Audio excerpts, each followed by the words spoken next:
বিসমিল্লাহির রহমানির রহিম। হে সমস্ত জগতবাসী, আমি আয়েশা চিস্তি বিশ্ব আধ্যাত্মিক জ্ঞান সঞ্চার দরবার শরীফ হইতে আমার পিতা স্বামী আলী চিস্তির গ্রন্থ থেকে কিছু তত্ত্ব আলোচনা। গ্রন্থটির নাম হলো শরীয়তের পেট থেকে হাকিকত ও মারফতকে উদ্ধার।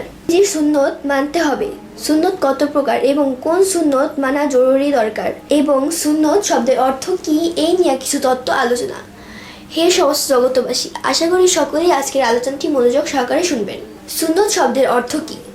সুন্নত শব্দের অর্থ হলো সুন্দর। সুন্দর কি এবং সুন্দর এর কত প্রকার বা সুন্নত কয়টি ভাগ? কোন সুন্নত বা কোন সুন্দরের কথা বলা হইয়াছে যে কোন সুন্নতটি আমাদের জরুরি দরকার হাসরের মাঠ পাড়ি দেওয়ার জন্য। একটি সুন্নতের ভাগ হলো শরীয়তের জুব্বা পরিধান করা, পায়ে টাকনুর উপরে কাপড় পরিধান করা, মাথায় টুপি পরা, পাগড়ি পরা, সুগন্ধি ব্যবহার করা, চোখে সুরমান ব্যবহার করা এবং দাঁত মেসহ করা। এই হলো একটি ভাগ সুন্নত পালন করা। সুন্নতের আরো একটি ভাগ তুলিয়া ধরিব জ্ঞানী গুণী আমার পাঠক ভাইয়েরা ও বোনেরা। আপনাদের বলতেছি মূলত সুন্নতের বা কোন সুন্দরের কথা বলা হয়েছে।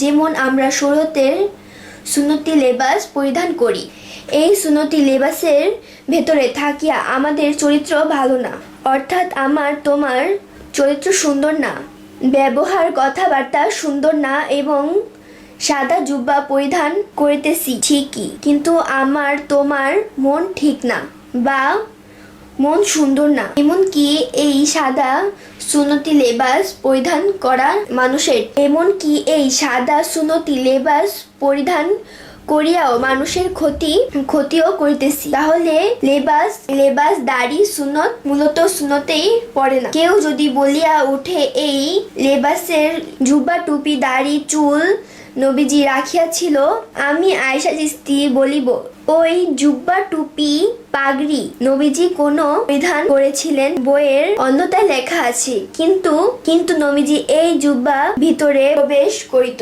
কখনো চরিত্র খারাপ করেন নাই, পর নারীর দিকে কুদৃষ্টিতে তাকান নাই, মধুর ভাষায় কথা বলিতেন।